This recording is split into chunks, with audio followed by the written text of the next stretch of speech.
What's up, everybody? Welcome to the Lonely Wrist podcast, visual edition, all of that. Today, we have a very special guest, my brother, Mike from Zodiac. Welcome, buddy. Thanks very much. Nice golf clap. Very, very much appreciate it. It's great to be here. Thanks for inviting me on. Really looking forward to this. I knew we had to have you on. Just love what you guys are doing at Zodiac. I'm really excited for the future. And so it's kind of a no-brainer for us. I think both of us are fans of Zodiac and for sure what you're doing with the brand. So yeah, that's a pleasure for us. So well, it means a lot. I think that's one of the main things that I think the community and doing podcasts and so on and so forth, people want this to matter.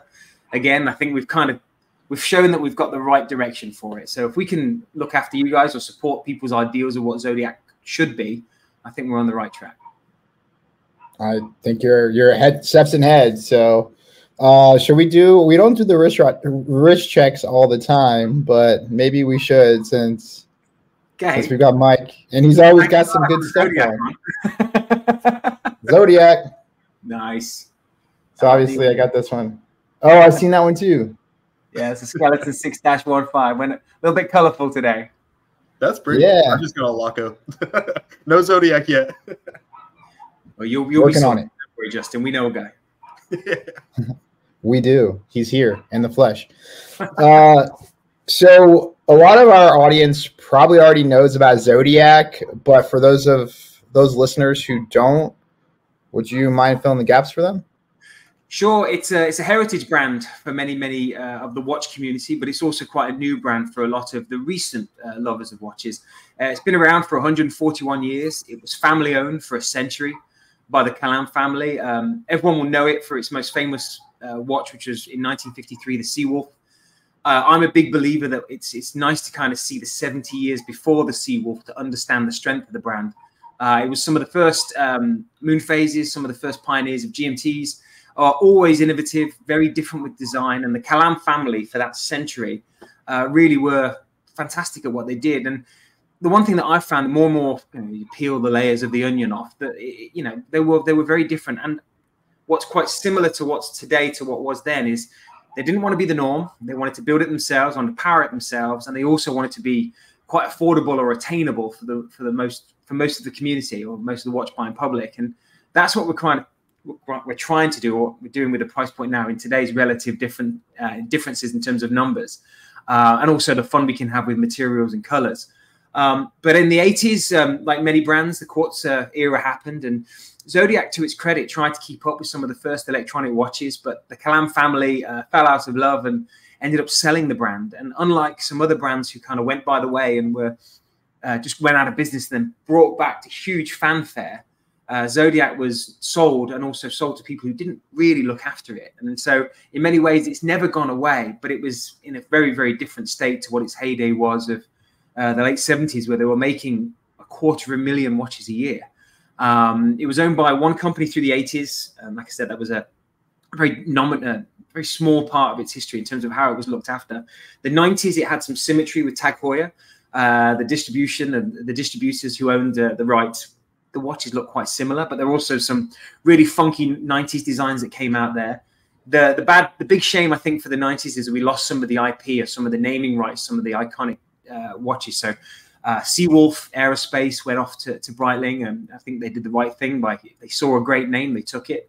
But in 2001, it was owned and bought by the Fossil Group, and the Fossil Group did what Fossil does, and they made some really fantastic fashion watches, but it had a name for you and I, and probably your listeners and viewers. Maybe it deserved a little bit more in terms of how it's made, where it's made, and so on and so forth. So what we've done in especially the last 8 years, but I think more targeted the last couple, is to look at ourselves not as being owned by anyone, but being custodians of the name. And we're treated very differently to the rest of the family in terms of the Fossil family. We're built, obviously, in Switzerland. We're powered by our own movement. And so 141 years later, we are looking back to what's right about the name. And if you look at some of the vintage collectors, they're looking at us and going, okay, you've got a chance here. Show us that it matters again. And it's really wonderful. And for me, knitting those two communities together is a point of pride. And that's why I've been doing so much of this storytelling. But it's an icon in many ways, especially the Seawolf.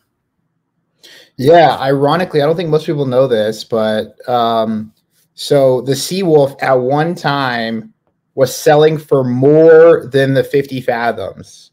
Yeah, well, it was a very different watch because the case back was really robust. So it could go down deeper than the 50 fathoms. It was a lot stronger in terms of its aesthetics to anything that was out at its time. And many many brands who wanted a dive watch in their collection looked at the aesthetics of Zodiac over anything else that was out there. And if you look at the shark tooth hands and numerals of what the Seawolf looked like, I mean, we don't have to go back to a time. We go back to our own back catalogue, and the Seawolf stands very strong. And I think because of that strength and the way it was built, it was also, in the end, trusted by a lot of militaries, especially the American side. And that's why, especially here in the US, I don't know where your listeners are, but I'm sure a lot of them are here, there's such a kinship to what it was because it was trusted by a generation that used it as a tool. And that's some really good stories that we've been finding out as well. Either the sons or the people who still own their original watches or the families, how they've taken those stories on. It's awesome. How also another one that I've heard, and maybe you could dispel the rumor, but the Zodiac Killer obviously used your logo. Well, so he used a logo that looked like obviously the sights of a gun, and that's how it kind of went to within the Zodiac nickname and so on and so forth. What our logo is, I got my cup here just so you see, it's actually a Norse symbol for time telling. So if you go back to the zenith of the world, or you look at Omega, it's always looking to the stars. There's a romanticism to it. Obviously, with what he was doing and what he did, the press took the name and away it went in terms of folklore. We do things that are very much distancing ourselves from it, even to the point where the Fincher movie came out, where he wanted to have our watch in the movie. We said no because people passed away. But obviously, people know it for certain ways. Or you could even pivot and look at in France, and they make some really cool Zodiac rib boats. So people don't even know sometimes that it's an own watch brand. They think we named a watch after a boat. So it's just all folklore, where you're from, whatever you do. But we understand why that name kind of happened at that time. But yeah, there's 141 years of history. So we try and jump over it whilst also respecting, who passed away. Yeah. You guys have definitely been around a lot longer than the Zodiac Killer was. Yeah. Absolutely, yeah. So maybe he was a fan. It could have been, yeah. They're great watches, but yeah. Well, they actually, you know what we did? We saw on I think it was last year or earlier this year. I don't know. So much going on. We saw that the person they thought might have been the Zodiac Killer was caught. So that and they found it after his passing. So hopefully that's all gone away now. But we have to roll with everything that kind of comes our way, good and bad. And like I said, when we were sold in the 80s and we went through different ownership groups, that could be considered bad in terms of business and watch side. But I'm a big believer in owning the good and the bad and just acknowledging it. Some people will try and shove it under the carpet, either bad designs or bad movements or bad customer service. But it's part of the evolution. It's part of learning. And we've owned the brand from 2001, but this iteration of Zodiac has really only been going for the last 5 to 8 years in terms of who's been given the task. And then obviously I've popped on board a couple of years ago, so it's been fun. You guys definitely have been putting on the gas. I've noticed that for sure. I'm interested, Mike. What do you guys feel like sets Zodiac apart? As a brand in terms of your designs. I know generally you guys like to. Yes, sir. Yep. I know that generally you guys like to lean on very extravagant colors.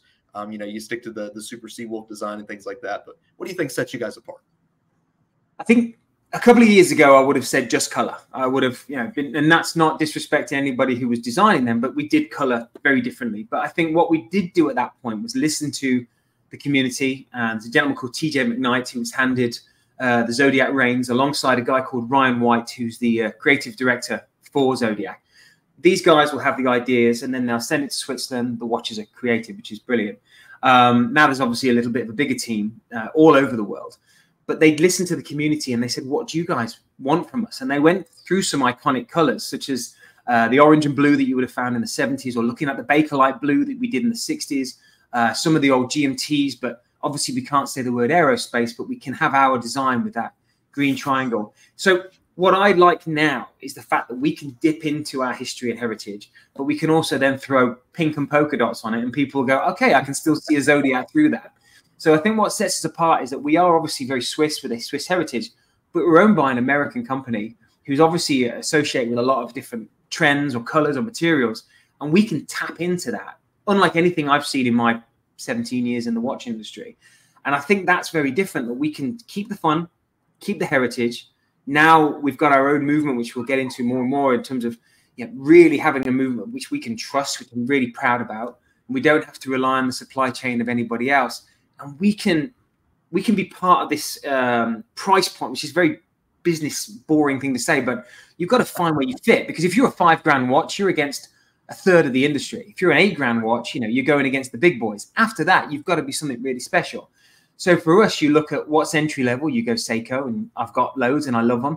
And then you start looking at Hamiltons and Tissot's, and then entry level Oris or Quartz Tag Heuer. Where do you find a place within that matters? So we carved out within this very large group a place where we can take the hit on the margin, make a watch as best as we can, but still keep it at a price point that's good for everybody. And I'm under no disillusion that $1,200 to $1,500 bucks is a good chunk of change, but it's still attainable by everybody. And if you are a collector, sometimes that type of price point is great to add in for a summer or a winter or a vacation style watch or a gift. It's not going to matter. And for me, I love that we've got that ability. So it's a 4 or 5 prong attack, but I think we're kind of floating around the middle there with design, iconography, fun, and then price point with the movement. I think you guys really don't. Sorry, Blake. I think you guys do an exceptional job, and just for everybody listening as well, I've always thought that personally Zodiac has some of the best bang for your buck watches that are created in the market. So I think that you guys kind of nail it right on the head. And yeah, sorry to interrupt you, Blake. You don't get a lot within that price segment. Like you don't get a lot of unique design elements. Like, you have a ton of watches in the sub $700 range. You have $1,000 to mid $1,200 range where you start to get a little bit of innovation, a little bit of technology. But then once you start getting above that, I mean, you just don't really get any unique designs within that price segment. So, I do agree. I think it's relatively, when you find that price point as well. And this is, especially when I left the watch industry for a couple of years, especially like we all did during COVID. But I loved finding these micro brands that you would have found at the Worn and Wound wind-up shows. And I got very close to the teams over at Farah or Vertex, or looking what Nick was doing at Fears and all the different independent, William Wood, for example, a lot of British brands. I obviously went back there for a bit. But what I found was most of those brands are not in a retail setting. So the tough thing with a Zodiac point of view is that we build our watches to make sure we go into a retail store or we're on a retail partner that can be sold online. And so you think about how you build that price point with margins within that. It's a very difficult place to be to appease the money people who are above us. But like I said, we feel like we have to, because if we just live online, we can get buried with the next story, or Swatch can come out with another fantastic collaboration with one of their brands, which is grand. But for us, if we don't have a retail partner or have the ability to go into retail, then sometimes we can get lost. And we're not everywhere just yet. We've built enough watches to now be in places that we weren't before. But it's always about when you're looking to how to build a brand. For me, price point's huge, but then obviously we've got the people above us who want it to be profitable. And we're on that line within the price points that the customers will see, but we're also on the line where our seniors will go, "Are you sure you don't want to raise prices?" But we feel like it's the right thing to do. So obviously I'd say arguably Fossil has probably one of the best distribution outlets. Like they can get watches out there and they can get them in people's hands. They've got such a huge footprint for distribution. But in my opinion, or at least maybe I'm in the wrong places, but I haven't seen Zodiac following that same retail distribution. Is there a strategy behind that, or is it just kind of, You're the first. I've done too many podcasts. You're the first person that's brought that up, because congratulations on that, and thank you, because we can go into, and I say this again with all the respect, we can go into the Macy's and Dillards of the world, or each and every single country has a place that you could find mass shopping areas where we have a footprint that we need to fill. What you're finding with a lot of the industry now is that they're going, they want to find a Swiss brand or a mechanical brand to fill gaps like that. And I don't want to be in there if you are going to, and again, I don't want to sound like those snobby people, but I don't want to be misrepresented. I don't want to go in there next to certain brands where we might not look great or they might not look great. So the lovely thing that I find with the independent scene, and I'm talking about your great retailers that are out there, is that they know how to sell you. They will be able to construct your story in a retail setting, on their social, in their website, at an event, better than any mass store could be, especially at this stage. And for me, it was really important that we found in each state, for example, one store that could be a beacon for our brand. And right now we're getting there. In the last couple of years, we've ramped up. We don't have anywhere in North Carolina. We don't have anywhere in Vegas, which is brilliant to talk to you guys today. But the idea is I want to go to the places that want us back. I don't want to just shove it in there to feel like it's going to succeed. So I want a partnership. And I've said this before on a few different podcasts. I don't want to come across and walk into anyone's door or have our team call up anybody. We want someone to find a good kinship. So we won't cross anybody's door unless we're invited, just like a vampire. So, but once we're in, we're not leaving. So, so it's a massive thing. And, you know, away from the US, my first 3 months was telling all of our distribution partners, because Fossil's got, you know, partners, they've got me in every different country. And I told them the story, I told them the plan, I told them the movements, and they got all excited. And at the end of it, I says, but you can't have it yet. Because if we don't get it right in America and the UK, which is our first ports of call, then we won't have the good habits to go into Germany or bigger into Latin America or the Middle East or Asia. So we're really cognizant of how many we make. We're cognizant that Zodiac's come and gone a couple of different times because it was built in certain ways or we didn't have a core collection to tell. But the strategy of where we go is the most important thing, because for me, those 18 inches of glass or a good social or a good website blog are the difference between a successful brand or not. So it's a really good question. Yeah, that's definitely a great question, Blake. Appreciate that answer too, Mike. I'm going to switch this gears, kind of talk about more of the Seawolf. I know you guys get a lot of praise for that watch. I know you have many different models, and I'm sure that we'll speak about different things. So many. Yeah, I know it's probably the most iconic. But how have you guys kept the collection for the Seawolf thriving over the years? And, you know, can you kind of walk us through the significance of the design and the series of the Seawolf?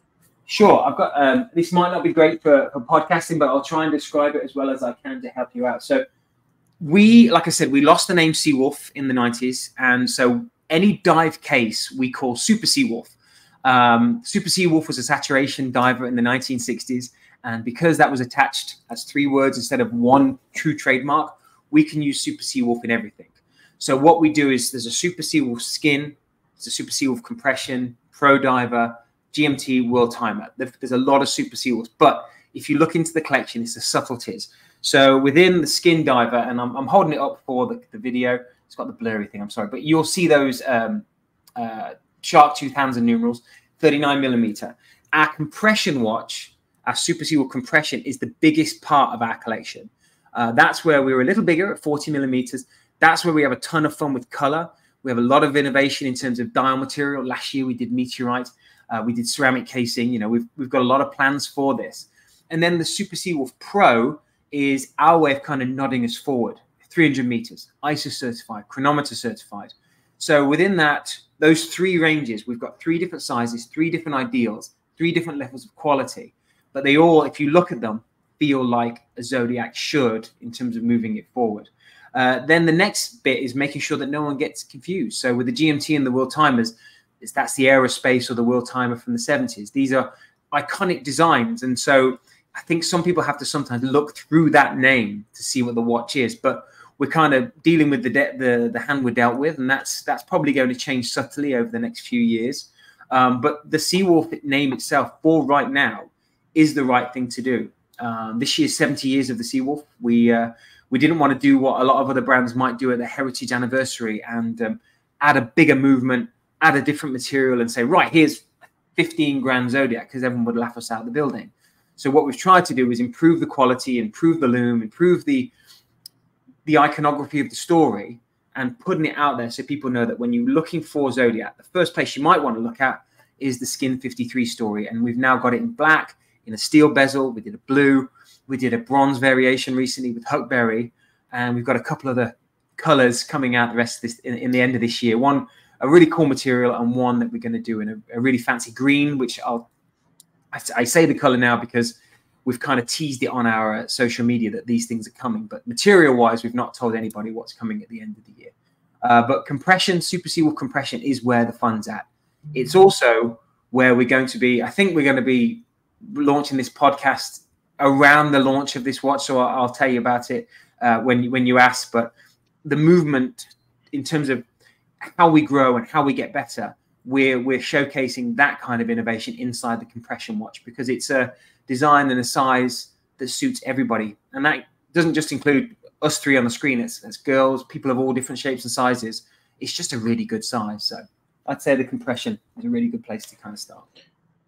I'd be curious if you could to walk us through like the whole design process. We got this. This is the first time, well, the second time we've asked this question. We've asked it to Fairer, which had a killer answer. Oh, but can you walk us? Yeah. Can you walk us through like the journey that a watch goes through before, you know, from idea to wrist? Yeah, sure. I'll give you my perspective on the outside as a non-designer. I think Rich might look at it a bit different as it's his brand. But what we've got is a really cool team. But I mentioned his name earlier, Ryan White, and there's a gentleman called TJ McKnight. Myself, those guys. We've got a gent called John Brett, who looks after, you know, making sure we hit margins and make sure we can source certain materials at certain prices. And in all honesty, it starts as it should do in a room around a table with some ideas of where we want to take a collection or a model, and also what the innovations can be. So let's take, I'm not going to tell you what's coming, but let's take an idea, just kind of call it Watch X. Right. That's going to be for 2025. And so what we look at for 2025, we've got an idea of what the innovation of the movement could be. And then what we have to do is go back to STP, which is our movement company that we own. And then we talk about what their capabilities are. And then we kind of see if we can marry that with design. So we can start with an idea of the past, start with an idea of innovation, which is, I think that's the right thing to do for Zodiac at this time, is to maybe hark on some of the older models and then push it forward. And then what we can do with that is then map out a timeline of designs. We will have a really lovely kind of sit around the table. Who likes what? You know, here's your options of 5 different styles, and then we vote in it. We talk about what's right, what's wrong, what we could do better, and then the Swiss team will then get that kind of information and then draw up final ideas, and then it comes through in terms of materials, so on and so forth. And then we fit that all together with our movement manufacturer. If you then take something that's part of a collection today, and how do you move it forward? That's a lot simpler. We can talk about colors and materials, and we can talk about bezels and styles. But then that is a cognizant decision. Are you going to just add more colors because they're quite cool and quite fun? And I still think right now, yeah, because there's a lot of colors in the rainbow and we can go to town with any type of iteration. But for me, the longer point of it is, where do you want the brand to end up? And I think the long answer short for me is that we want people to respect the fact that we are looking after that name. And how is that done in our community? It's through innovation. But we can only do innovation if we've got the movement factory or the movement facility on the same wavelength as us. And then can we find an old type of style that will fit with our new innovations and the materials that we want to use? And then it has to come together. And we also have to talk to the people upstairs to see if this type of price point and this type of open to buy we're allowed to do as we keep going. Because we have to think in a business sense, probably 3 to 5 years ahead going forward, which means how many are you going to make of each model? What type of targeted marketing are you going to need for that? What type of areas of the world do you think we'll be in? And will we be successful when we go there? So there's 1,000,001 different things, but it does still start like everything should, around a table with an idea, and then it has to go from there. So there's a lot of facets to it. There's a lot of design that I'm not a part of. But we can throw ideas in there, and then we can guide what we think in terms of the brand direction. But it's a beautiful process to see, especially, you know, the years and years that I've been doing this watch industry. I've been, you know, the voice and the mouth of it, which has been great. But to do it now within Zodiac and to see in a very open plan environment and a really open dialogue style, you get a chance to really see all the different people that can help you. And that also comes from, being owned by, like I said, a very large fashion brand company who can help us in terms of, oh, you want this material, we've got these connections. For a big example of that one would be the meteorite dial we did last year, where they helped us find the broker. And then we had to find the broker who would help or get us this piece of meteorite. Then we had to go to the factory and learn how to slice it properly, put the acrylic over the top so nothing crumbled away, so it always looked beautiful. And we didn't want to have any waste. And we found a really good technique. So then we could make 3 designs out of that one piece of meteorite we did. So they help us. They know how to use every cent correctly. But like I said, at the end of the day, it's something quite beautiful where you get around the table and you just talk. What do you want the watch to be? I would argue that, being owned by Fossil is a huge advantage to Zodiac, because fashion is always thinking about the next idea, and the watch industry is always stuck on old ideas. Yeah. So the big guys up top feel, it seems like they let you guys really have fun with the brand because they come from fashion and they're like, hey, we want to think about the next 20 years, 30 years. We just don't want to repackage a watch. So you're holding on to the core design elements, but you're still having fun with that. I completely agree. And like I said, coming into this company a couple of years ago and seeing it, it's wonderful. They treat you like an adult. There's no they trust you, which is really wonderful. And I think the difference between the fashion side and then what we are is that fashion sometimes comes and goes and changes. We want to always look good, so we can lean on that fashion ideal and the kind of materials they can offer to us, or the avenues of openness to add into Zodiac, which means you have that really good marriage of looking good but also being of a moment. But I've got watches too far away to run and grab that we did like 10 years ago that still look good today, because Zodiac has a certain aesthetic from yesteryear which should always resonate. Like you see how I just dropped my kids off at school today, and you see the teenagers, they're wearing the same clothes that I did in the 90s. Like it all comes around again, right? Yeah, bootcut jeans. I'm like, yeah, you're rocking that, buddy. You're looking good. But with watches themselves, I think there's a nuance to it, and we just want to be a little different. And I think, thank you very much for saying that. I think it's the right way to look at it, that Fossil can help us. And, when I first started it, I was never apologetic about it, but people say, ooh, you're in by Fossil fashion, right? But the more and more I was around the bigger parts of our company in terms of the management and the ownership, I guess, what was your first watch, Mike? And I'm like, well, actually, it was a Fossil. Then you have a Storm watch. Then you do a big Nike or an Adidas. And the more and more I speak to a lot of our colleagues or people that are like yourselves in the enthusiast world and blogging and so on and so forth, their first watch could have been something like a Fossil as well. And what I realized that when you get older, and I'm talking about old guys and girls, will get there in a few years' time, that your last watch could be something like a Fossil as well, because you're getting it bought for you as a gift. In between is where we get the choice to buy what we like. I mean, people always talk about Christmas and the big buying season. It's very rare that you buy something like a Zodiac for somebody else unless you really know them. But when I buy a watch or I get a watch, I buy it myself because it's for me. And I think most of our community does. So as long as we can keep filling in those gaps of choice, and that means being a bit innovative, being a bit different, I think it's grand. I sold a watch to a guy who walked straight into a store. He was oozing money. He just pulled up in his McLaren and he went and bought this really expensive, I think it's $25,000 Breitling. And it was amazing. Like, you could just see it's like, boom, I'm just going to just swipe my card. But he had these orange sneakers on. I said, hey, man, love your sneakers. I got a watch same color. And he goes, oh, yeah, throw it in. Like, it's just because the color. Or it could be that on the other side, a younger guy or girl goes, actually, I've always wanted this because it reminds me of that, and the other, and it's my palette, and I'm saving up for it. And I think that's a lovely place that we can be in terms of all that.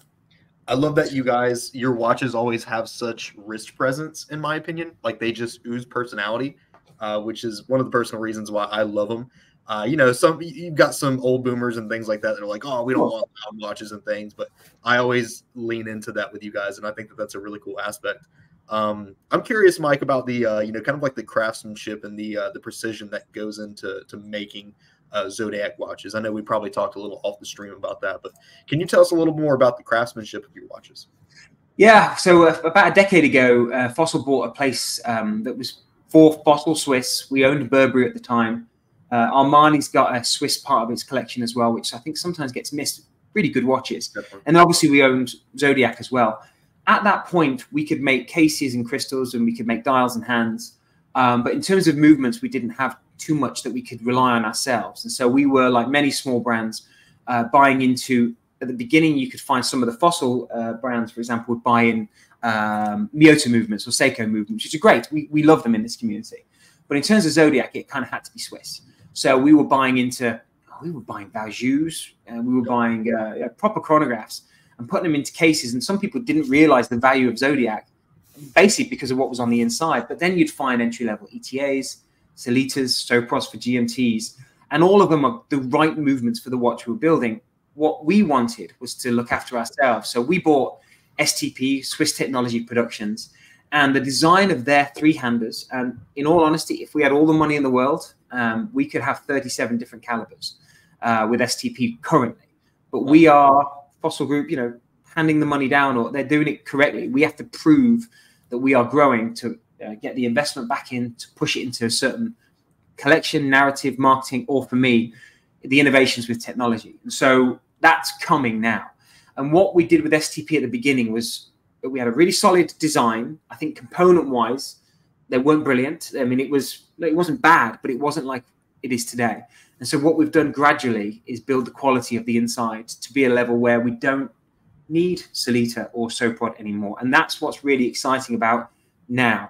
We have, you know, a design team, which is fantastic, but the craftsmanship that you ask of, if you ever, and this is any of your listeners, if you are ever in Switzerland and you're in VLBN and you see the Cartier Gold factory, or you can see the Rolex factory not too far from there, in different parts that they make, but you are more than welcome to come and see our facility. We talked at the beginning about the Matrix, some of the computers that you can just see that, you know, that scene where Neo first gets his powers. You see space and then you see everything. We are at that place where we've got space. We are only making about 15,000 watches right now. So with this facility, the craftsmanship is gradual, it's organic, but we've got the room to grow. And then across the way, we've got Swiss Technology Productions that are just pumping right now. We've got so much ability. And that's when they approached me about joining, the movement was a massive part of what I want this brand to be. Because if we've got our own heartbeat, we can go back to what the Kalam family originally did. And we're doing a watch this October. It was designed actually with Ariel Adams of a Blog to Watch. He helped us with design. He did a design with us a couple of years ago. It was an aquamarine dial. It was great. But the design of the movement we thought was a really good place to start. So, do you mind if I show you? Because I think this is coming out. Sure. So this is probably one of the first podcasts that will see this. We're doing a watch called the Pineapple Dream. And this dial, I mean, I'll send you all the images, and obviously I'll try and send you a watch to review, but the dial is looking like the sunlight coming through pineapple leaves. It's so gradiated. It's got lovely texture. And then there's obviously the yellow that goes through to the deep pineapple leaf green. On the back, it says, grab a slice of the good life.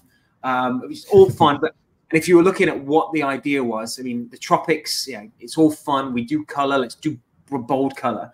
But also it's an old sign of wealth where any of the old English travelers of the day, if they went to the tropics and they brought back a pineapple, they would carry it around the streets and say, look, I'm doing really well in life. And then there's a nod to a bit of that as well. But I think more than anything, it's fun. But this watch will be the first that we're going to add an STP 1-21 movement to. It's just a number. But basically, we've taken our movement and we've added a silicon hairspring to the inside. So it's anti-shock, anti-magnetic.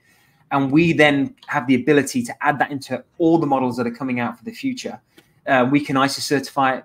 We obviously can still now chronometer certify it. But that movement with those types of capabilities mean that we're not asking for Solitas. We've got our hands out in the supply chain waiting. So we can grow at not a rapid rate, but at an appropriate rate by ourselves, for us. And we can also make sure that the community can trust us as well. Not like they can't now, but I think, like I said before, over the past few years, there might have been some ups and downs in terms of how we're building.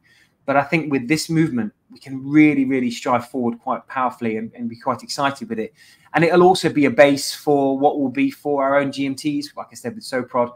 And that would push us on to what the next part of our evolution will be. But craftsmanship, it's a beautiful thing. I can send you a video of Swiss Alps and You can see white coats and people walking close with working closely with loops. All of that is there. But what I think a lot of people might not miss or might miss is that we really care about that side of it. And that can sometimes get overshadowed with color. But it's definitely within the watch. And that's why this particular launch for me is really exciting, because it pushes us forward. It's a beautiful watch. And thank you for showing. I definitely need to see it in the flesh. Me and Justin we'll see if we can get our hands on it. It's so fun. Yeah, they're great in hand, by the way. The Zodiac watches, man. For everybody listening, like, you just have to get your hands on one. Next time that you can, go to a watch, expo or something, pick them up, play with them. They're fantastic. We got the click, even the click's nice. You can hear it's a lovely action on the bezel. We've got these lovely 5-link Jubilee Star bracelets. We have this really cool, the video show, we've got these dive extensions in the clasp. So if you are a diver, it sits and fits well. But if you do like a nice big salty sandwich, it'll fit you on a warm day as well. And there's quick release on it as well. So throw a tropic strap on there and have some fun with it, which is great. There you go. Something that I guess would be a great segue is we do our homework here. Obviously, we're having you on, right? So we do our homework, but STP, it took me down the rabbit hole of STP. STP, I mean, I could be wrong, just ballpark, has anywhere from like 15 to 17, I'd say, approximately movements. Like, they've got a pretty extensive portfolio of movements. And so you kind of teased that just now a little bit. But my question, and probably another one that's never been asked, is when are you bringing some of those movements into Zodiac? Like, I saw some really awesome movements with power reserve indicators and sub-seconds and so when's that coming? Within the next 5 years. I think right now, I mean, what we all speak quite quickly and we work quite fast in terms of what's now, what's coming. But I think for the wider world, especially away from our community, so many people are just still discovering what Zodiac is. And so we are running with that instead of walking. And I think what's lovely is, like I said, you can see on the website now, 15 to 17 different calibers. We have the ability to make up to 37 different ones. And that's across the spectrum. I mean, the only movement by the end of next year that won't be STP will be the, I think it's the SW500, 510 from Sellita with 62 hours of power. That's in our chronograph, our C-Chron. Yeah. And I think we bought 1,000 of those movements. So we've got a couple of watches out now, and we've got another iteration that we could come out with in the next couple of years. But after that, we have to look forward. And no matter how much those movements are on their website to make, it still takes a year and a half to put everything together to then be in production on a bigger scale. So the wheels are in motion for 2 particular movements for 2025. We've got a really fun one that's coming next year that kind of appeases all the vintage watch collectors out there, which I'm really excited about.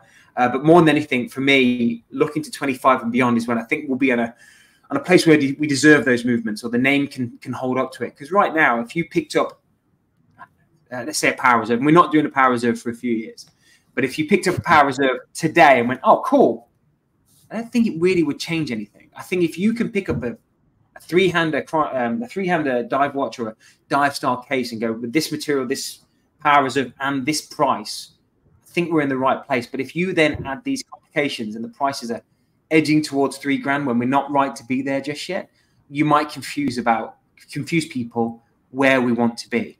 And I don't think we're ultra complicated just yet. That Zodiac really never has been at its height, but it did do some different things. So you look at the astrographic and those mystery dials. I mean, the complication wasn't the movement. It was the way those discs were designed to not hit each other and have that aesthetic of floating hands. Those kind of things are really exciting for our community. And then there's a few movements, which I won't say, which are really, I love. So we've got some good things. But yeah, great question again, Blake. Yeah, I noticed too, like, you never really notice and understand the quality of the watch until you own one. So I talked to you before pre-stream about how I got my first Zodiac. Yeah. And then I'll lead into the question or the point I was trying to make here.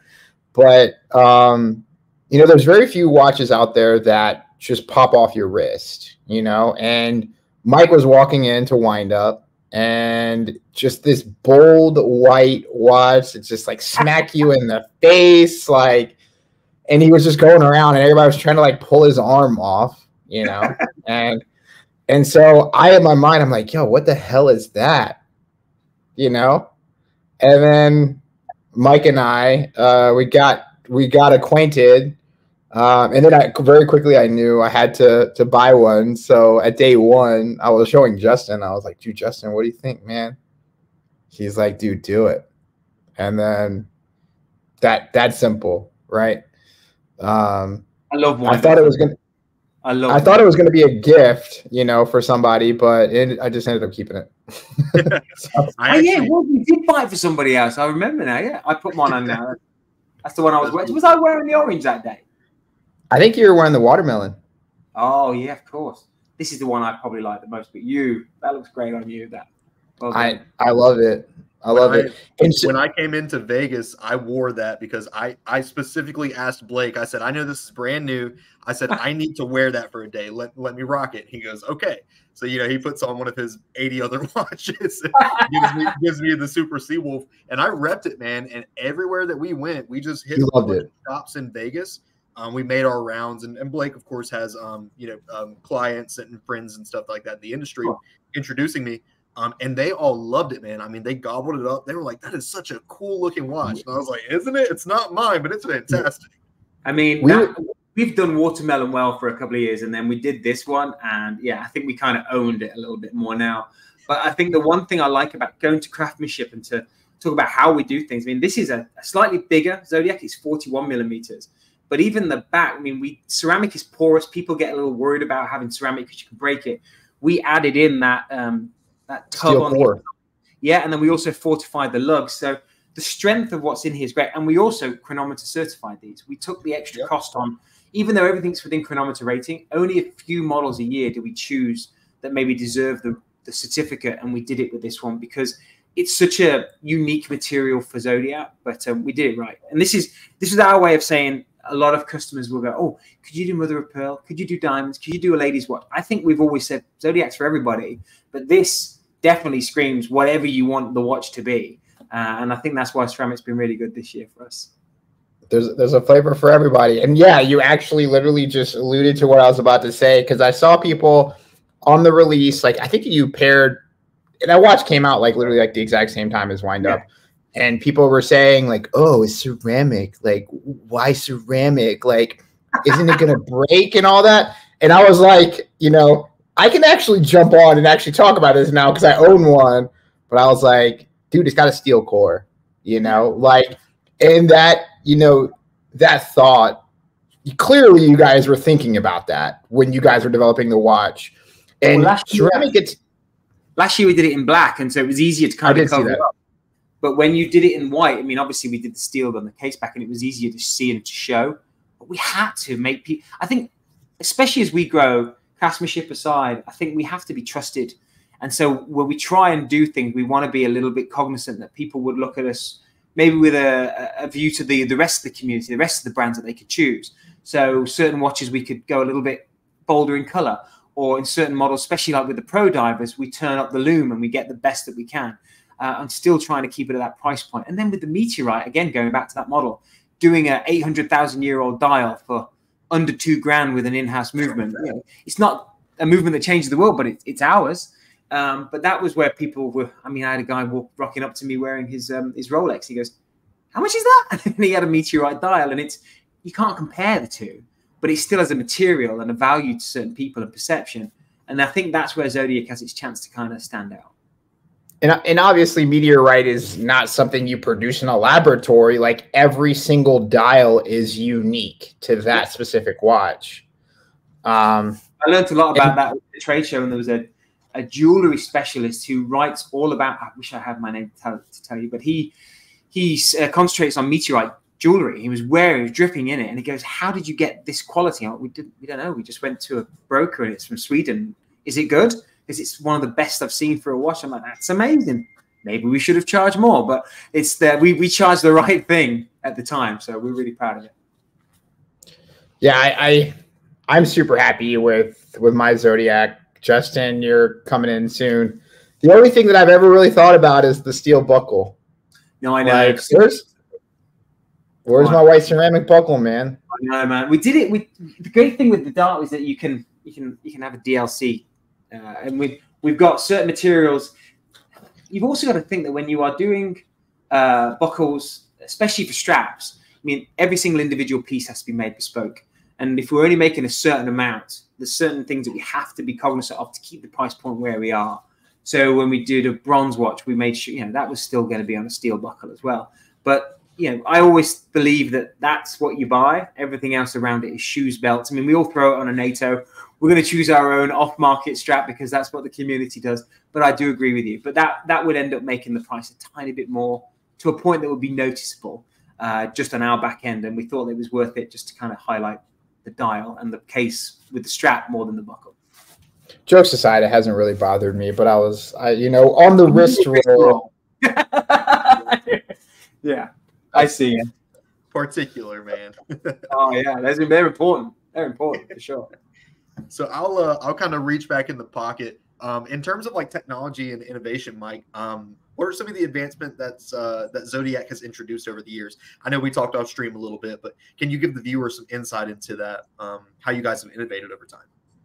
Yeah, again, it kind of goes back to the small points we talked about. When you pick up a bracelet, things like that, and you see the extension in the clasp, or that it's a quick release, or it's even the small things where we've smoothed the inside of the 5-link bracelet so it doesn't catch on guys' hairs on their arms.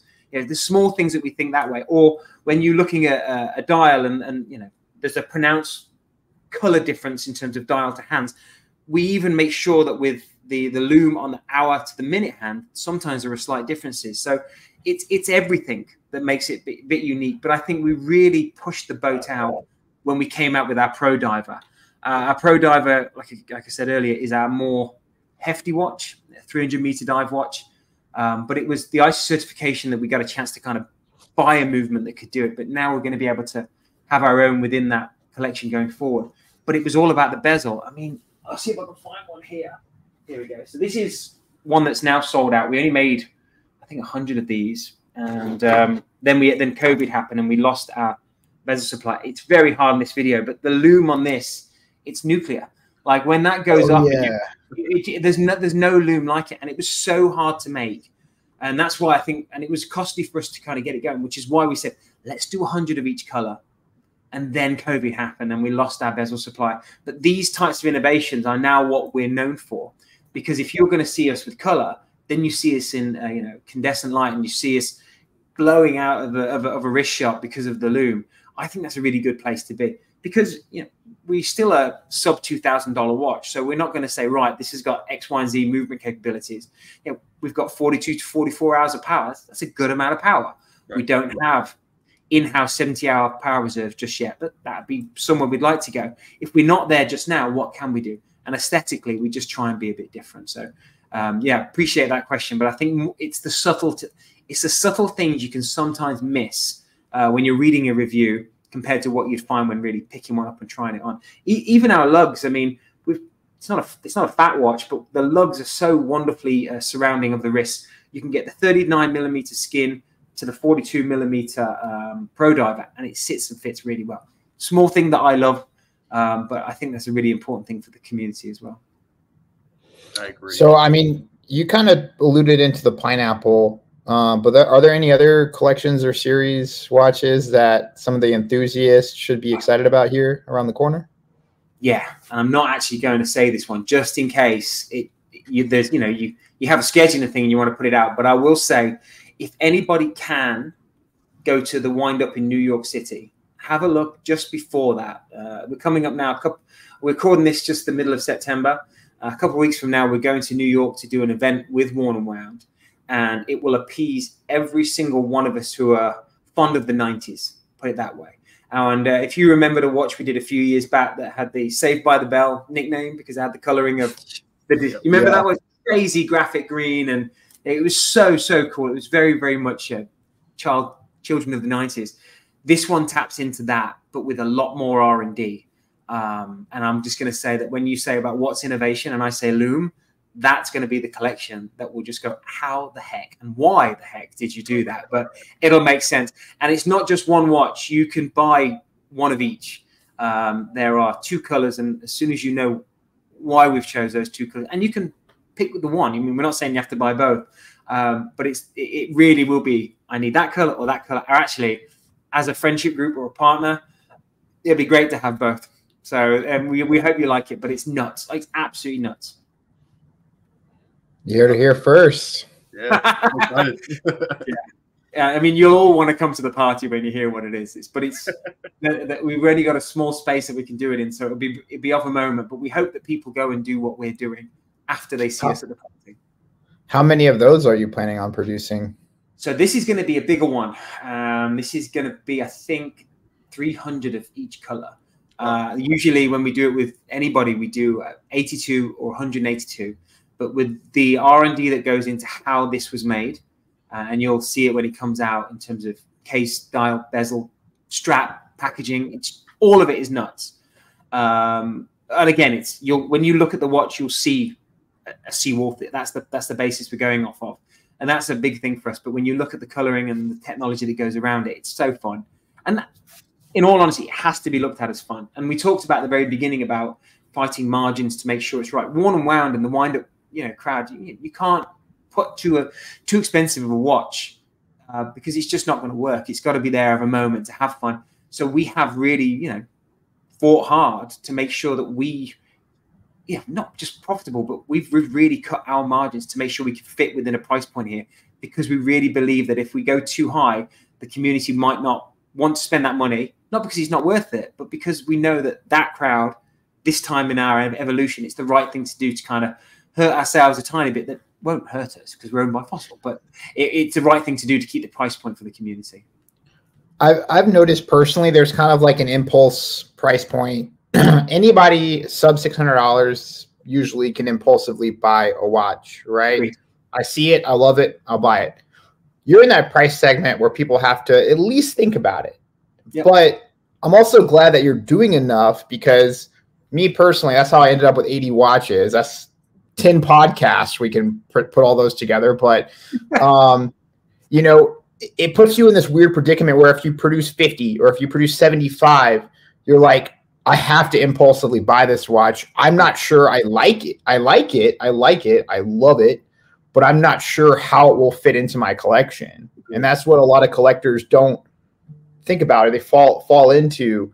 So you give us just Well, did you buy the Blancpain swatch? Did you go for that? I went to the launch. I was 30th in line, and again, I was just like, I don't really care. Like I literally knew I could come back to the swatch store the next day and pick it up. And I went back to the next day, and I was like the only one there, and they didn't have any. So me being in Vegas, I could easily pick one up. And then I turned around and I met my buddy who worked at Rolex, who sold me all my Rolexes. So we went and had a little bonding moment there. And he was actually getting back because he left Rolex and now he's coming back into the industry. Right. But no, the moment. I have a couple of the Swatch watches, the Moon watch, and I walked in there and the only one they had was Mars and the Sun, and they're disgusting, but I love the fact that I have them because they're of a moment. So my wife likes yellow, so she'll wear the yellow one. But I didn't buy it for any other reason. The fact that I'm in this industry and I like the moments that they bring. I think when you are looking at the price point, and this, like I say, the price I think is $15.95 of this worn and wound collection. But it's still it's a chunk of change you have to think about. But it's not going to hurt you if you're going into that environment. You kind of know what you're looking at. It's going to be around the $2,000 mark and below. And anything above that's going to be something that's going to be really special that you've sought out. This is in that sweet spot. So, well, you produce enough of them where the buyers don't have to fall into that pity party of buying a watch where they're like, oh shit, there's only 50 pieces. Yeah, I have to buy this now or I'm not going to get it. But you'll produce 500, 700, 250. And Zodiac is such a niche brand, that you'll have an opportunity usually, hopefully, to get one, right? Where I can. We're actually gonna share the responsibility. So you don't want to put too much pressure or a burden on a retailer either. I mean, Worn and Wound are a bigger company, but they still have certain budgets they have to keep within. So we're going to take a small proportion of the allocation and put it onto ZodiacWatches.com because it will help share the narrative. And so, because if you put it everywhere, sometimes you can get diluted. But that's their watch. But we're supporting them. So we'll be on our website and our social media. even if they sell out, there might be a couple left on zodiacwatches.com, but we'll be able to say, this is one and one, this is why, this is how it's made, this is why it was made, and what it's made of.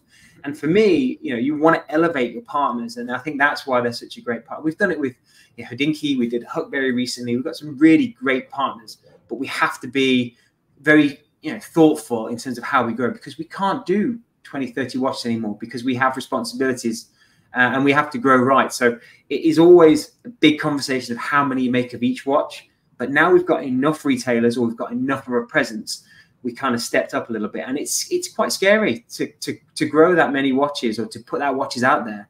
But I think we've got, the community understand why we're doing it. It's good. I mean, we did a watch a few years, this is before I joined, we did this watch. We did the World Timer, and it was great. But unfortunately, there was a misspelling of the word Singapore. And so we've made a few hundred of these, and they got sent out. And so we tried to do the buyback, or, send back to the vendor, we'll look after you. And everyone went, nope, we like that you messed up, and we're going to keep this. So, and that was the first time we'd stepped into doing a lot, and somebody missed the spelling of a word. So, there's all the pressures in the world. So this is us kind of going out there again saying, we're ready. But it's a great project. You'll love it. They said, where is Singapore at? It was pour like you pour a drink, so it ended up being fun. That's awesome. Pour one for them. God bless it. That's so I'm going to have to look it up now. I'm going to have to find it. So sounds like the new release is going to have some staying power for sure, especially if you guys are talking about doing 300 of each color and stuff too. So yeah, I'm excited about that. I'll be keeping my eye out. I'll go ahead and start kind of wrapping it up, if that's okay, Mike. I know we're approaching an hour here soon. I've got one last question for you, if that's okay. Anything.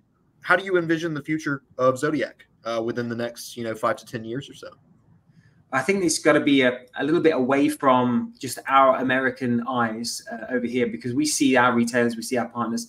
I would love to think that we've got an organicness now where we can then, I think within the next year or two, we can start looking at Asia and further afield. And, I get texts all the time on Instagram saying, hey, you coming to Germany yet? But, it's really important. I tell them that if we don't do it right now, you'll never want us again. So for me, the big part is to be a little bit of everywhere, but still feel quite small and quite niche. And then, obviously I want to be respectful of what the brand used to be for the collecting community. But my biggest thing in the next 3 to 5 years is to have every year or two innovation. I really want to be different. I don't want us just to be known as color. I want us to be known as color, fun, but also never standing on our laurels. And I think that's where we're heading towards. So I'm very excited for the next few years. Fossil have supported us, and I think even though we might be the smallest part of their company, I think they see us as probably some of the best of it. And today I'm quite proud that I'm going to head after this to the airport. I'm going to New York, and we've been nominated for an award as one of the best brands of the year. And nice. Do we deserve? No, but just to have somebody say that you're on it, that's a really good thing. So the people in Boston, you go and see if you lose. If you lose, have a nice meal. But we'll be out there with the community. We're definitely a community brand, and we'll be very open. And any questions that you or your listeners or viewers might have, just hunt me down on Instagram, and you can shoot me a DM. I'm always open for a chat, and I think that's a big thing for the brand as well. We, and not just me, but everybody who works with, we want to feel like we're not just a brand that you can find a press release. We want to be accessible, and if we can feel that personal or that kind of friendly feel, I feel like we've done a really good thing for the brand and the industry. It's great, and we love you. Obviously, we love the brand. We love Zodiac. It's very rare that you purchase a watch and you feel like you're a part of a family instead of more of a community. So. We haven't known each other very long, obviously, but immediately just the energy and the passion and everything is sucked me in. It's the easiest way. It attracted me to you. Well, it means a lot to me as well. I mean, people buy people, but we also know that there's a lot of choice out there. And if you've chosen to spend your money on us, it's not a transaction. It's to say thanks. You are part of the brand that you are now. On this podcast, or you're walking down the street. You're a walking billboard, and so we've got to treat you as a way of saying thanks. You're part of our growth, and that's a humble mentality. But I think it's sometimes missed in luxury. Luxury is not about money; it's about experience, and I think that's where people and friendships matter. So I appreciate you saying that. I feel very, very similar to you as well. So thank you. Having a billboard in Las Vegas is a good place. Absolutely right. We just got to find a partner there as well, so I can come more and party with you. So I have I used to work at a retail that had over 30 brands, and we specialized in mostly the high end stuff. Yeah. But I have a lot of resources here in Las Vegas, so I could definitely get some contacts for you and push them to you. You really should. And we could really talk about this more off stream, but yeah. Tell us right now your business dealings. Yeah. But no, I've got so many partners. We in all my watch career, the places that we're not in, like I said, that kind of joke about being a vampire and not crossing the door. Like you guys go into retail stores, and it's amazing how many times I get a call from a retailer or an email or a DM and say, "Hey, someone just asked about your watch. What are you?" And because the retailers are very busy people, and they have up to 30 brands, like you say, and there could be some big pressures from the Swatch Group or the Richemont Group, and sometimes the independents can slip through. But if the community are going into the stores and asking, it's amazing what it can spur in terms of our side as well. We opened up a really brilliant store in Massachusetts recently, Royal Jewelers, and they just saw us through social, through what we were doing on LinkedIn, and then they came to see us in Vegas at a trade show, and now they're one of our best retailers in the country. And it's just basically through seeing a good picture that someone said, actually, this is brilliant. And that resonated with the owner and the buyer. So we're all in this together. So I really appreciate anything you guys offer. Good or bad, I'll take it. I don't mind a kick in every now and then. It's actually kind of funny. So, a brand like Oris, a behemoth, right? They only have I think they only have one location or maybe 2 locations in Vegas, which is weird because when I was working there, people were like, "Oh, do you have Oris, or do you have Christopher Ward, or it's like, no, I don't really know of any place that sell Oris. There's only one dealer, and so it's a weird market, and people come here to spend stupid money, and so it leaves this huge kind of gap, in the market because you get a lot of people that are asking for more of these smaller brands where you can get more for your money than coming in and asking for an IWC or Panerai or Vacheron or Lange or Rolex or Patek, right? So we need you here, for sure. So we're ready. We're ready. Have credit card, we'll travel. So that's the same within North Carolina. I've spoke to some of the watch communities down there, or even the states that sometimes get lost in, I lived in Michigan for 10 years, and we just opened up with Direction Jewelers in Birmingham, Michigan. And that's a really wonderful hub of old money, new money. Yeah, it's just on the outskirts of Detroit, but Birmingham's great. But a lot of the community sometimes, I'm saying this brand-wise, sometimes might miss it because you have to only go to where is LA, New York, South Florida, Texas. There's some big stores as well. But everyone everywhere has got an appetite. And like I said, we don't make many watches, but you do want to really feel them. So that's why wind-ups are great, which is why these podcasts can fill gaps. And if you are having a tough time finding it, again, shoot me a DM. I'll try and find some way of having you hold it or at least see it. But there's always somebody in a community that wants to meet up for a beer, right, and show their watches. Yeah. Next time you're in Vegas, beers are on me. We're gonna link everything below. We'll link your Instagram if that's okay, so people can communicate with you directly. We'll link, of course, the Zodiac website. Any final words? I know we've just really cracked over an hour here, and I just want to be respectful of your time. So here's your last opportunity to say something directly to our listeners, viewers. We've got more listeners than we do viewers, but that's all right. Well, Blake, Justin, thanks for the opportunity for letting us chat. And like I said, it's a big part of my love of the watch industry and the community. So we know that we've been around for a long time. We know that some people might have legitimate questions about what the brand's been for the last 40 years, but you're in safe hands. We are doing the right thing by the name. And if you ever need anything, we're always available. So stick with us. If it's not the next watch, there'll always be something coming out, but it's never going to be boring. So thank you all. Thank you for coming. Mike, get your ass to the airport. Of course, everybody, thanks for listening.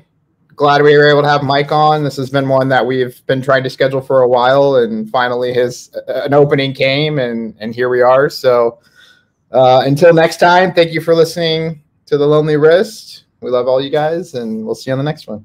Thanks, everyone. Thanks, Mike. Thanks, mate. Bye-bye.